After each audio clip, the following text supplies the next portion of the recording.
was Dan. my father's name, perhaps. Dan was my Yes. father's name. Perhaps she took me for my father. Yes. I took her for my mother, and she took me for my father.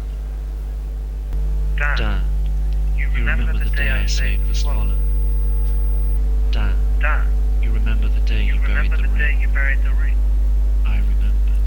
I remember. I remembered. I knew more or less what she was talking about. And if I hadn't always taken part personally in the scenes she evoked, it was just as if I had.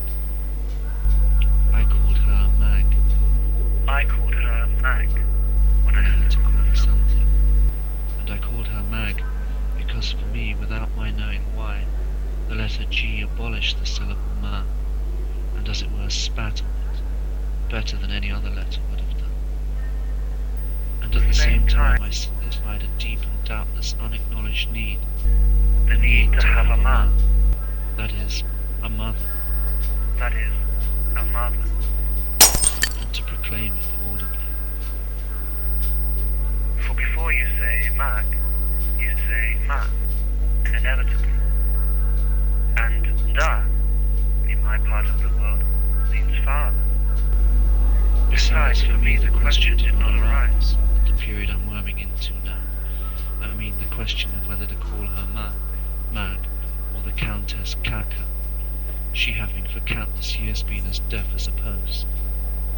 I think she was quite incontinent, both of feces and water, but a kind of prudishness made us avoid the subject when we met, and I could never be certain of it. In any case, it can't have amounted to much, a few niggardly wetted goat droppings every 2 or 3 days. The room smelt of ammonia.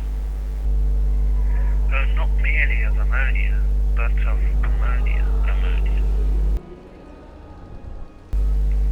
She knew it was me by my smell. Her shrunken, hairy old face lit up. She was happy to smell me. She was happy to smell me. She jabbered away with a rattle of dentures and most of the time didn't realize what she was saying. Anyone but myself would have been lost in this clattering gabble, which could only have stopped during her brief instance of unconsciousness. In any case, I didn't come to listen to her. I got into communication with her by knocking on her skull.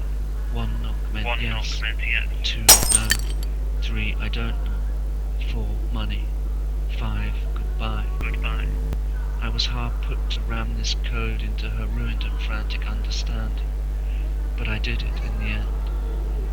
That she should confuse yes, Yes. no, I don't know, and goodbye Goodbye. was all the same to me. I confused them myself. But that she should associate the 4 knocks with anything but money was something to be avoided at all costs. During the period of training, therefore, at the same time as I administered the 4 knocks on her skull, I stuck a banknote under her nose or in her mouth. In the innocence of my heart, for she seemed to have lost, if not absolutely all notion of mensuration, at least the faculty of counting beyond 2. It was too far. It was too far. Yes, the distance was was too great from 1 to 4. By the time she came to the 4th knock, she imagined she was only at the 2nd, the first 2 having been erased from her memory as completely as if they had never been felt, though I don't quite see how something never felt can be erased from the memory, and yet it is a common occurrence. She must have thought I was saying no to her all the time.